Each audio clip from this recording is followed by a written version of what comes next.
Like the Dean, this is also one of my favorite philanthropic events. And the reason why is two reasons. One is connection, and the other is impact. And for donors, connection and impact are related in that we have the opportunity to meet the scholarship, the recipient of our scholarship.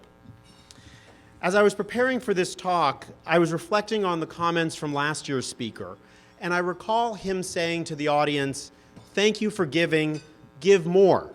And in fact, that was a fair thing to ask because we were in the middle of our Leading Together campaign.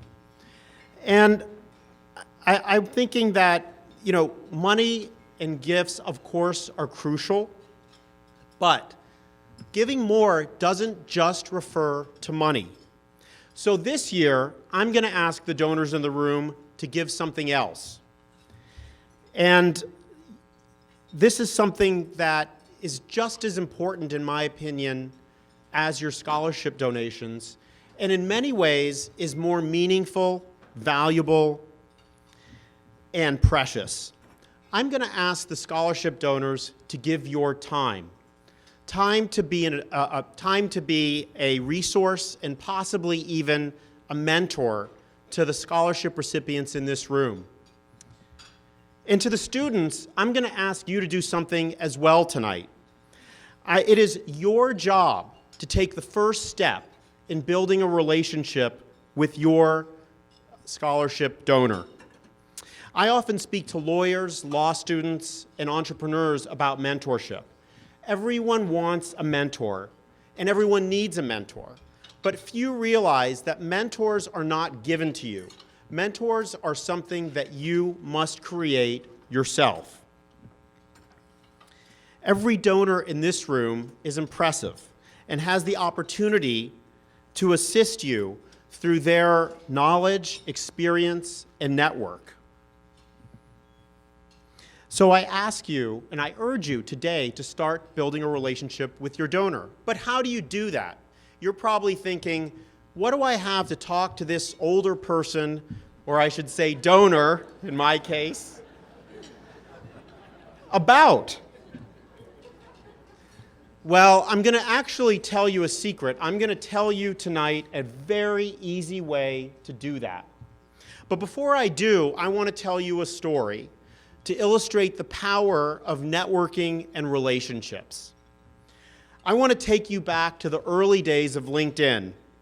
This was May 2003. LinkedIn was about 5 employees, and I was the company's first lawyer, and I was in a Starbucks in Mountain View, California with Reid Hoffman. And Reid is one of the founders of LinkedIn and is currently the company's chairman. Reid was explaining to me the general concept behind LinkedIn. And to do this, he talked to me about a book that many of you may be aware of. It's called The Tipping Point by Malcolm Gladwell. And in The Tipping Point, Gladwell explains that we are all connected to people through degrees of connection. So I'm connected to Jane, my scholarship recipient, by 1 degree because I know her. Jane is actually connected to Reid Hoffman and all of the other people in my network by 2 degrees. And that's a very powerful thing. In fact, one of the things that I've realized in my own life is that most of the opportunities, the professional opportunities, come from your 2nd degree. For students, that means jobs and internships. So what does that mean for the students here tonight? It means that creating and building relationships with successful people throughout your life is vital to your success. I'm not saying that the donors here tonight will become your mentors, but this is an excellent opportunity for you to start cultivating the important life skills of building professional relationships. I also urge you to start thinking when you meet someone new, especially in a setting like this, someone who's going to become your 1st degree connection, that you're not just meeting them, but you're creating the opportunity to meet their network, which is very powerful. So let me get back to the initial question I raised to the students, which is, how do I do this? How do I begin to build a relationship with my donor? My advice to you is that you take the small step tonight of just asking your scholarship donor to tell you a little bit about the scholarship. How did this come to be, this scholarship? And tell me a little bit about the person who it was named after.